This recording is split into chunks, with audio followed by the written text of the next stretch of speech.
오늘 하나님이 주시는 말씀은 히브리서 9장 1절부터 10절까지의 말씀입니다.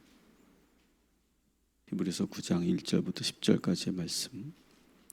오늘 이 히브리서 9장 1절부터 10절은 예수 그리스도께서 이 땅에 오시기 전까지 아주 오랫동안 지켜왔던 유대교의 종교적 전통들에 대해서 간략하게 소개하고 있습니다. 구조를 본다면 1절부터 5절까지는 성막의 구조와 그 안에 있는 성물들을 소개하고 있고, 6절부터 10절까지는 성소 안에서 드려지는 그런 제사들을 소개하고 있습니다. 그래서 얼핏 보면, 우리가 읽을 때 보면 마치 레위기 말씀을 그대로 기술해 놓은 것처럼 보이고, 그런데 이 모든 이 구약의 전통들을 소개하면서 마지막에 계속 반복하는 것이 뭐냐? 이 모든 것들은 예수 그리스도가 이 땅에 오시기 전까지 있었던 전통이었다. 그러나 예수가 오시면서 이 모든 전통이 일순간에 무너지고 새로운 성전과 새로운 예배가 시작되었다. 이것을 알리기 위한, 9장 전체의 내용이 바로 그런 내용이죠. 이것을 알리기 위한 도입 부분이다. 여러분 이렇게 이해하시면서 오늘 본문을 우리가 충실하게 한번 따라가 보도록 하겠습니다. 1절부터 5절까지 우리 한 목소리로 같이 읽습니다. 첫 언약에도 섬기는 예법과 세상에 속한 성소가 있더라. 예비한 첫 장막이 있고 그 안에 등잔대와 상과 진설병이 있으니 이는 성소라 일컫고, 또 둘째 휘장 뒤에 있는 장막을 지성소라 일컫나니 금 향로와 사면을 금으로 싼 언약궤가 있고 그 안에 만나를 담은 금 항아리와 아론의 쌍난 지팡이와 언약의 돌판들이 있고 그 위에 속죄소를 덮는 영광의 그룹들이 있으니 이것들에 관하여는 이제 낱낱이 말할 수 없노라. 아멘. 자, 첫 언약이라고 하는 뭡니까? 첫 언약이라는 것은 구약 시대에 하나님께서 이스라엘 백성들과 처음 맺었던 계약, 첫 계약이다. 이렇게 말할 수 있죠. 이때 첫 계약에서 어떤 내용을 하나님과 계약을 맺었습니까? 그것이 거기에 대해 자세한 내용이 출애굽기와 레위기에 나오죠. 그래서 출애굽기 후반부에 보면 성막의 구조와 그 안에 들어갈 성물들에 대한 것들을 아주 자세하게 소개하고 있죠. 레위기에도 반복하고 있고, 또 레위기에는 거기에 있는 여러 제사법들에 대해서 소개하고 있습니다. 지금 여러분이 읽어보신 것처럼 구약의 그 레위기 말씀을 읽는 것 같은 그런 느낌을 아마 여러분 받으셨을 거예요. 그때 하나님께서 첫 계약을 맺으실 때 하나님을 만날 수 있는 공간과 장소를 만들어 주셨어요. 그것이 바로 성막이죠. 성막. 이 성막이 솔로몬 시대에서는 성전으로 바뀌죠. 그런데 이 성막과 성전은 서로 간에도 약간의 신학적 차이가 있지만 어쨌든 공통적인 것은 예수께서 이 땅에 오시기 전까지 이스라엘 백성들이 하나님을 만날 수 있는 유일한 공간, 이것이 바로 성막이고 성전이었어요. 오늘 본문을 충실히 보면 성막은 크게 두 부분으로 나눠져 있었다. 성소와 지성소로 나누어져 있었다. 첫 장막, 이것은 성소를 말하고 3절에 나오는 두 번째 장막은 지성소를 의미하죠. 각 장막들 안에는 주요 성물들이 있었다. 성소 안에는 등잔대와 떡상과 진설병이 있었고, 그리고 그 장막을 넘어서서 지성소로 들어가면 그 안에는 금 향로와 언약궤가 있었다. 근데 그 언약궤를 덮고 있는 그런 뚜껑이라고 볼 수 있는 그것은, 덮개는 구룹 천사가 크게 날개를 펼치고 있는 그러한 모습이 있었고, 옆에는 금 향로가 있었죠. 그래서 그 언약궤의 덮개를 열면 그 안에는 뭐가 있습니까? 그 안에는 만나 항아리가 있고, 그리고 아론의 쌍난 지팡이가 있고 그리고 하나님께서 모세에게 내려주신 언약의 돌판이 들어있는 그것이 바로 이 언약궤의 내용이다 이렇게 볼 수 있죠. 문제는 이렇게 비교적 자세히 이 성소를 소개하고 나서 히브리 기자가 말하는 5절을 여러분 보시면 이렇게 돼 있어요. 이것들에 관하여는 이제 낱낱이 말할 수 없노라. 이것이 중요해요. 쭉 구약의 전통들을 자세히 소개하고서 5절에 이렇게 끝을 맺고 있다는 거예요. 이걸 다시 다르게 번역하면 이건 뭐 이런 내용이에요. 지금 이런 것들을 이제는 자세하게 말할 때가 아니다. 이렇게 말하는 거예요. 왜 그렇습니까? 이 땅에 예수 그리스도가 오셨기 때문에 그런 거예요. 예수님께서 이 땅에 오시기 전까지는 이렇게 성막의 구조나 성물들에 대해서 아주 중요하게 여겼고 자세하게 그렇게 우리가 배워야 했지만 예수님께서 이 땅에 오신 이후부터는 이러한 성막의 구조와 성물의 위치와 모양이 더 이상 중요하지 않게 되었다라고 하는 걸 말하는 거예요. 예수님께서 이 땅에 오신 후에 여러분 이 세상 전부가 다 하나님을 만날 수 있는 장소가 된 줄 믿으시기 바랍니다. 오늘 우리가 불렀던 찬양도 이거잖아요. 내 영혼이 은총 입어. 다시 말하면 예수님을 만나고 난 이후부터 어떻게 됩니까? 이 모든 것이 다 천국으로 화하였다. 이 모든 것이 다 하나님을 만나는 거룩한 성전이고 거룩한 성막이 되었다. 그래서 사실은 예수님이 오시면서 휘장이 찢어지면서 그 성소 자체가 완전히 무너지고 그리고 우리가 살고 있는 이 모든 공간이 거룩한 곳이 되었다.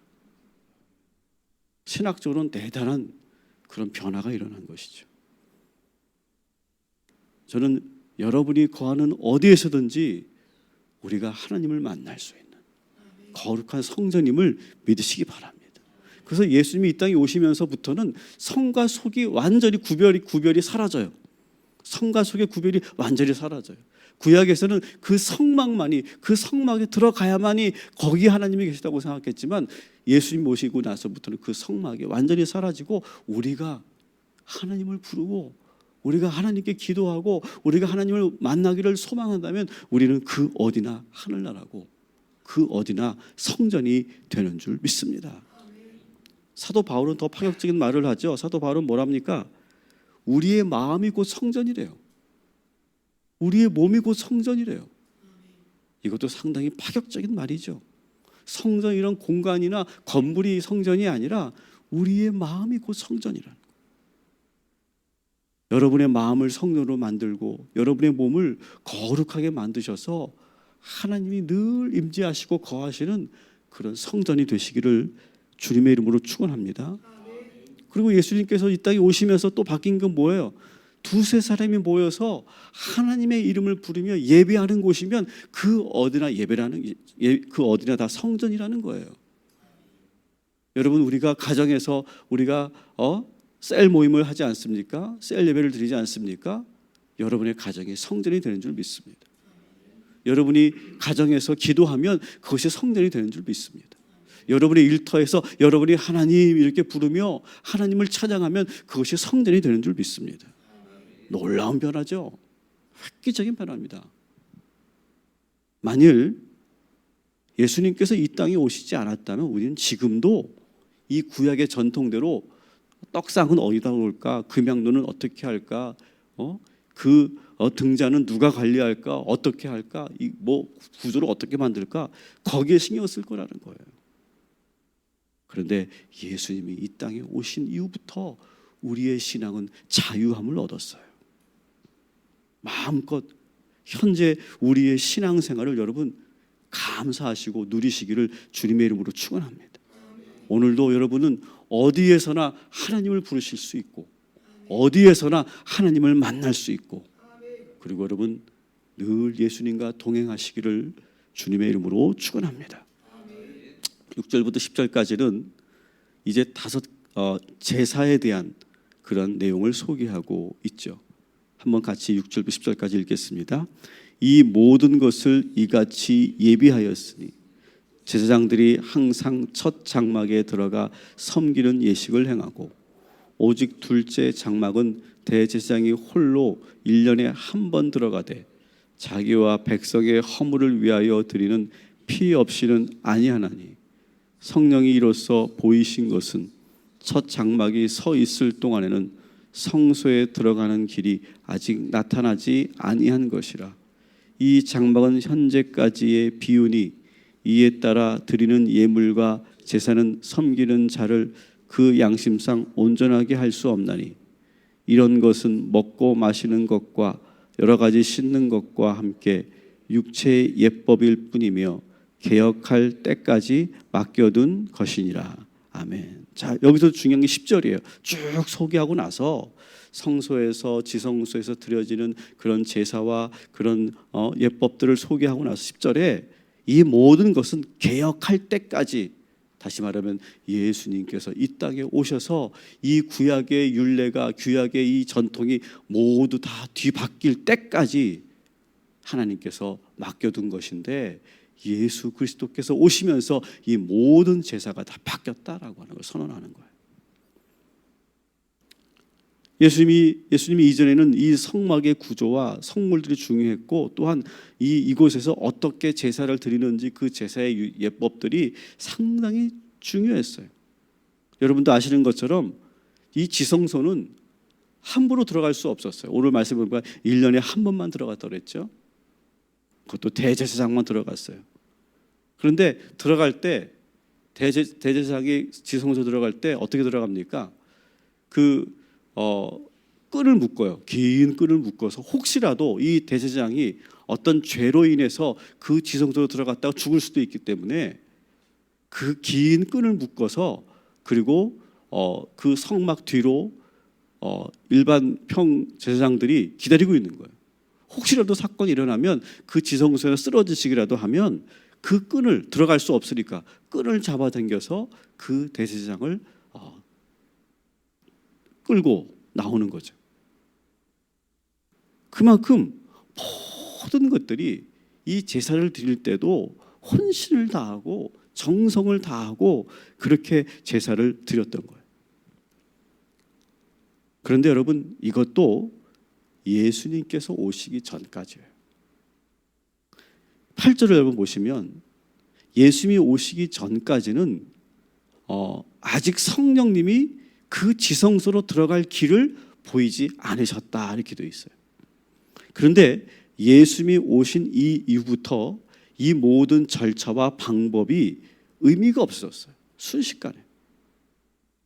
더구나 예수님께서 십자가에 달려 죽으심으로 모든 휘장이 찢어졌죠. 그리고 이제는 어떻게 됩니까? 우리 모두가 다 직접 하나님을 만날 수 있는, 따라합시다, 거룩한 제사장. 우리 모두가 다 거룩한 제사장이 됐어요. 놀라운 변화죠. 그 당시에는 유일하게 한 사람만 들어갈 수 있는 지성소를 우리는 지금 예수 그리스도로 말미암아 우리는 모두가 다 들어갈 수 있는 제사장이 됐다는 거예요. 이것이 우리 종교개혁 전통의 만인 사제직 아닙니까? 만인 제사장설. 우리 모두가 다 하나님을 직접 만날 수 있는 제사장들이라는 거예요. 예수 그리스도께서 이 땅에 오시면서 성령이 역사하심으로 모든 형식과 절차가 무너졌어요. 여러분, 우리 한국의 가정도 예수님이 오시기 전까지, 기독교가 들어오기 전까지 우리 한국도 다양한 제사법들이 있었어요. 1년에도 수십 번을 제사를 드리지 않습니까? 또 제사는 언제 드리고, 제사는 어떻게 드리고, 제사상은 어떻게 차려야 되고, 그리고 예법은 어떻게 해야 되는지, 아마 지금도 제사를 드리고 있는 가정들을 보시면 아주 자세하게 그것을 지키고 있어요. 근데 문제는 이 제사법을, 이걸 왜 이렇게 해야 되는지, 제사상을 왜 이렇게 위치에 둬야 되는지 우리가 이유도 모른 채 우리가 지낼 때가 많아요. 그냥 전통이니까 내려오니까 그냥 하는 거예요. 마찬가지로 구약의 제사도 너무 자세했고 너무 디테일했어요. 그래서 후손들이 이것을 어떤 의미로 지켜야 되는지 형식, 그 의미도 모른 채 형식적으로 지킬 뿐이었어요. 근데 여러분 믿음이 없어서 그렇게 제사를 드렸던 가정이 며느리 하나가 믿음의 며느리가 들어가면 그 가정이 변하지 않습니까? 처음에는 그 막내 아들이 그 가정에서 이제 믿음의 기독교 신앙을 가지고 들어갔을 때는 막 여러 가지 불편한 일도 생기고 갈등도 생기고 어려움도 생겼지만 그 믿음이 능력이 되어서 여러분의 그 가정의 모든 제사가 사라지고 모든 절차와 형식과 방법이 사라지고 뭐만 남았습니까? 추도 예배만 남지 않았습니까? 이거는 여러분 믿음이 좋은 성도 때문에, 믿음이 좋은 가족 때문에, 며느리 때문에 이렇게 바뀐 것이 아니라 그 가정에 예수님께서 오셨기 때문에 모든 구약의 성막의 제도와 제사법이 사라졌듯이 그 가정의 모든 제사가 사라진 줄 믿습니다. 여러분의 가정도 그러한 변화가 일어나길 소망합니다. 여러분, 예수 그리스도를 만나면 우리의 형식과 전통은, 그 불필요한 과정들은 모두 사라지고 우리에게 자유함을 주시는 줄 믿습니다. 여러분, 그래서 우리가 예수 믿으면 처음에 우리가 누릴 수 있는 것은 자유함이에요. 자유함. 모든 형식과 악습을 벗어버리고 우리가 새로워지는 것이 예수를 믿는 그런 능력인 거예요. 여러분, 이제는 예수님을 통해서 하나님을 만나는데 이제는 형식과 구별이 중요하지 않게 됐어요.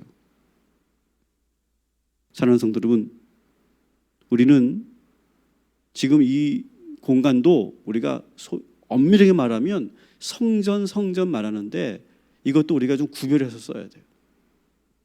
구약에서 말하는 의미의 성전은 여기 아니에요. 이미 그 성전, 구약에서 말하는 그 성전, 그 성막의 의미는 다 사라졌어요. 이곳은 어떤 곳이에요? 예수의 핏값으로, 예수의 능력으로 그 휘정이 찢어진 거룩한 교회인 줄 믿습니다. 우리는 성전에 모이는 것이 아니라 사실은 교회로 모인 거예요.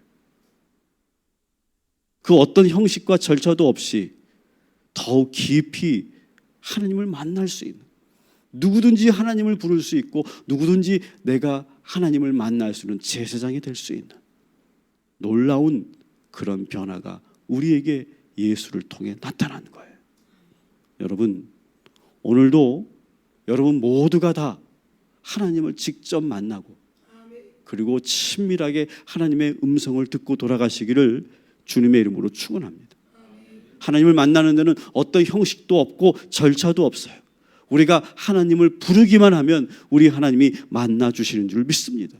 우리의 신분도 중요하지 않고 우리의 계급도 중요하지 않고 우리 모두는 다 평등하게 수평적으로 하나님을 부르기만 하면 되는 줄 믿으시기 바랍니다.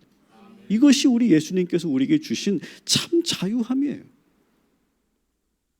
오늘도 우리가 신앙생활하면서 이 자유함 속에서 살아가시기 바랍니다. 뭔가 스스로를 얽매고 막 어떤 그런 유연하지 못한 그런 우리가 삶을 살지 마시고 예수를 믿는 사람으로서 좀 이렇게 여유 있고 막혀 있지 않고 항상 열려 있고 그런 그리스도인 되시기를 주님의 이름으로 축원합니다. 자꾸 예수 믿으면서 자꾸 고지식해지고 자꾸 고리타분해지고 자꾸 이렇게 뭔가 매여 있는 좁아지는 그런 신앙이 아니라 넓어지고 열려 있고 그리고 믿음 안에서 예수님 안에서 자유함을 누릴 수 있는 그런 성숙한 그리스도인들 되시기를 주님의 이름으로 축원합니다. 오늘 예수로 인해서 성령이 그 길을 열어주셨음을 여러분 믿고 오늘도 우리 모두가 주님을 부를 때 친밀하게 주님을 만나고 돌아가시는 이 거룩한 예수의 핏값으로 산 이 교회가 되기를 주님의 이름으로 축원합니다. 우리 그런 의미로 우리 한번 조용히 눈을 감고 기도하겠습니다. 하나님, 이곳은 성막이 아닙니다. 예수 그리스도로 말미암아 이제 그 성소의 휘장이 찢어지고 우리는 성령께서 길을 내어 주셔서 우리 모두가 다 제사장의 그 신문으로 하나님을 직접 만날 수 있게 된 줄 믿습니다. 이 모든 것이 예수의 은혜고 그리스도께서 이 땅에 오신 그런 은혜인 줄 믿습니다. 우리는 예수님을 믿습니다. 예수님이 나의 전부가 되심을 고백합니다. 그리고 우리는 하나님을 부르짖을 때 하나님이 오늘 이 시간 우리를 만나 주실 줄 믿습니다. 저들의 삶 자체가 예배가 되게 하여 주옵시고 그 어디에서나 하늘나라가 되게 하시고 교회가 되게 하여 주시옵소서. 막혀있지 말게 하시고 열려있게 하시고 그리고 유연하게 하시고 그러면서 모두를 품을 수 있고 포용할 수 있는 그리스도인들 될 수 있도록 주여 인도하여 주시옵소서. 자꾸 성과 악과 적과 동지를 구별하는 그러한 편협하고 매여있는 그런 신앙에서 우리가 벗어나게 하여 주옵시고 예수의 그 마음을 품고 모두를 품고 모두를 수용할 수 있는 넉넉한 우리 성도들 될 수 있도록 인도하여 주시옵소서. 오늘도 우리 희강이와 유준이와 그리고 특별히 우리 조경자 권사를 품고 기도합니다. 우리의 마음에 품고 예수의 마음으로 기도합니다. 하나님 저들을 불쌍히 여기시고 하나님께서 붙잡아 주시고 오늘도 새 힘을 주시고 매 순간순간마다 주 예수의 이름을 부르며 그 모든 시간들을 이겨나가는 그리고 놀라운 하나님의 역사와 기적이 있는 하나님의 귀한 영혼들 되게 하여 주시옵소서. 오늘도 이 말씀을 들은 우리 모든 성도들에게 주님 축복하오니 그 어디에서나 하늘나라를 경험하게 하여 주옵시고 저들이 처한 곳이 어디에서나 예배가 이루어지게 하여 주옵시고 하나님이라고 부를 때 주님이라고 부를 때 주님 만나 주시옵시고 주님 동행하여 주시옵소서. 예수님의 이름으로 기도합니다. 아멘.